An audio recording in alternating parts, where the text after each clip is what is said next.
I'm gonna tell you a nice story about me. This came a lot of times in my life I felt so alone. I felt so stagnant. I felt so short. I felt heartbroken. I felt left out. I felt unloved. I felt unwilling to give and receive love. I felt lost. I felt that I was a mess and I didn't know what to do with myself. I didn't even know where I was gonna go. I didn't even know how I was gonna support. How could I support and take care of myself? I I ain't have it. I mean, literally, I was at my lowest. I didn't have it. And I was just hanging around people and family members who didn't give me no real comfort and support. It just kept passing me bottles, kept passing me drugs, and just going from one place to the next place just to keep getting more drugs. It was like, and I wasn't even seeing it. And I always have my baby girls from around the way. Shout out to 100, the Wild 100. Shout out 100 BRK. And my nieces. And, it was just something about what they would say to me daily would remind me of how much of the man they needed me to continuously be. Yeah, I've been through hell and back. Had friends come and go, leave me when I needed them the most, abandon me. And it's like I had my own organization. You would think that people would have shown more love and cared for you more when you at your lowest. This is when you see who your real friends are. When you at your lowest and you going through hell, you know what I'm saying? A real friend always reminds you of how amazing you are. They won't be there every second to hold your hand, but when they come through, they come with love from God, and you'll feel it. And that'll give you all the kick you need, because that's a prophet from God coming to deliver that message you need for the day to keep going, keep pushing. They'll show you. You feel me? So it's like I have part of times in my life where a lot of people who was there and wasn't there, they'll come through and show love. You feel me? And I thank the ones who did, because that's what made me continue to be strong, continue to have faith, and continue to be better. So for all of those people, I couldn't sit here and say everybody's name. We'll be here for a while. But for people from the ACT team, just from friends, family members, I would like to thank them. You know what I'm saying? For some real homies in my life who had to live their life also, but when they had the time to need, they checked up on me, they called on me, they came around, and whenever they did see me, they showed me love with open arms. I appreciate y'all the most, going through this spiritual warfare, this battle since I was 15 years old. Man, it's been ugly. It's been hard, it's been rough. It's been real rough. And when you got to go on without anyone, that unstable back support that you would really need in a war like this, you usually give in and give up and lose fatally. It's exhausting. It's tiring. It's stressful. It's so depressing. So depressing. You feel like it's so lonely and you feel so terrible and ugly inside, because that's how them demons and them devils in the world will make you feel. Their mind play them games in your mind to make you dislike yourself, to make you feel more discomfort. So even when you start putting things in your own mind that's not even true, but believing it because you feel so awful, you feel so low and broken inside. So you start to feel brokenhearted, broken spirit, broken soul, brain dead. There's nothing there. There's no good infusion coming in and out your mind to make you keep going up to the next level. You ain't gonna be leveling up, you're gonna be leveling down. You know what I'm saying? Everything's down. Ain't up with it, I'm down with it. Ain't up with it, it's down. And I remember how I felt every time I got dusted, every time I got laced. I remember how I felt because it happened, what I was going through when it was happening, and the people who did it to me when it happened, and everybody else who allowed it and didn't say nothing when it happened, and to people who noticed and who were supposed to have love, never showed no love and affection when it happened. Oh man, that right there, it had me gone. I just lost it. I just couldn't take it no more. I tried killing myself, didn't work.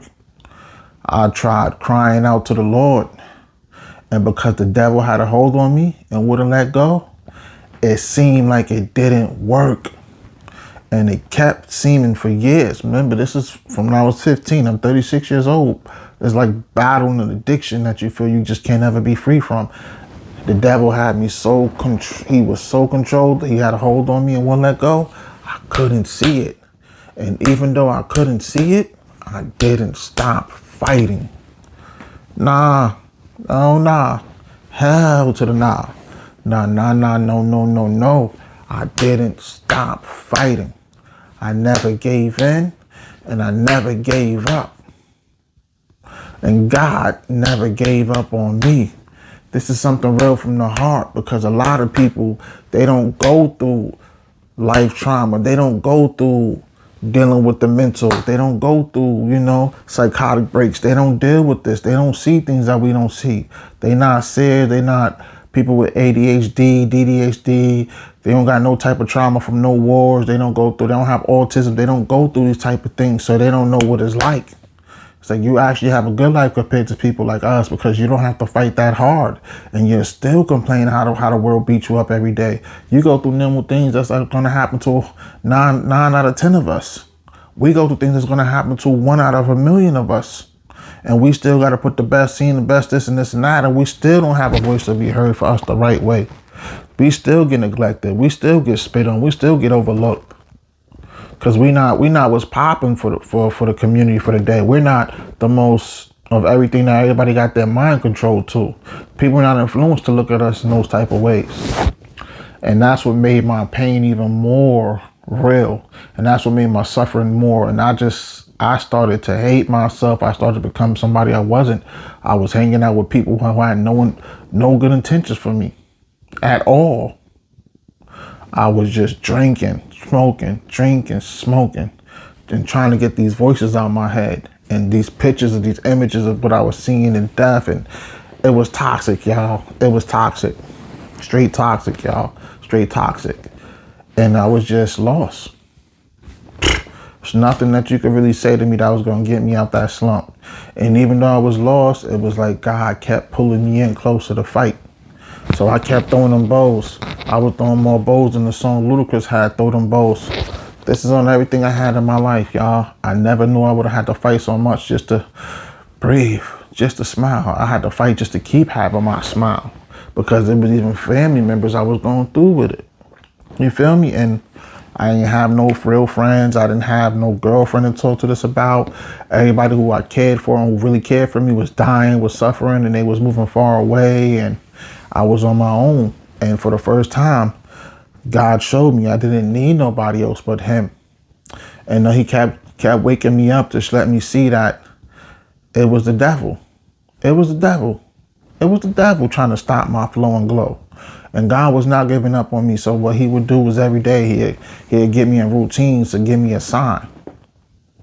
And that's how he kept building me up every day. He kept giving me signs and kept giving me signs.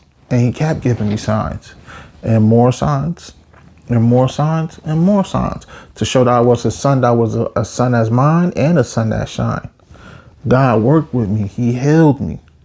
He didn't bring me back 100%, but he brought me back just the way he worked in my favor for what he wanted the world to see in me. Miracles is possible. Yes, miracles is possible. Because people probably would have thought that was the end of me. A lot of people probably was happy. You know what I mean? Because when people want to be you, they want to shine like you and know that they can't shine with you and what they would say you in their way. They would love for a person like you to go. And I had it all. I had it all. Growing up, I had it all. It was not one thing. I wasn't good. I was good at rapping. The glory of everything that comes with that.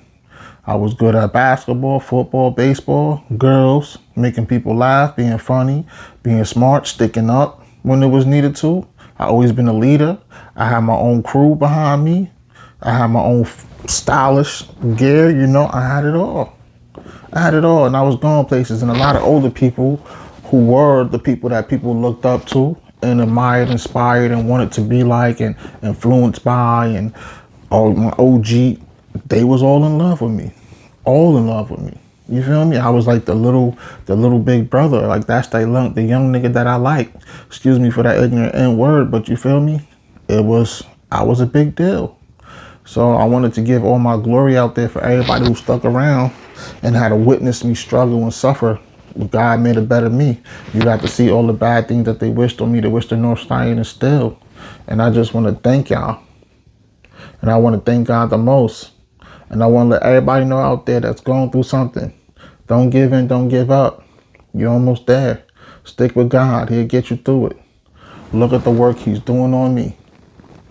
Till next episode, Aces. Up with it.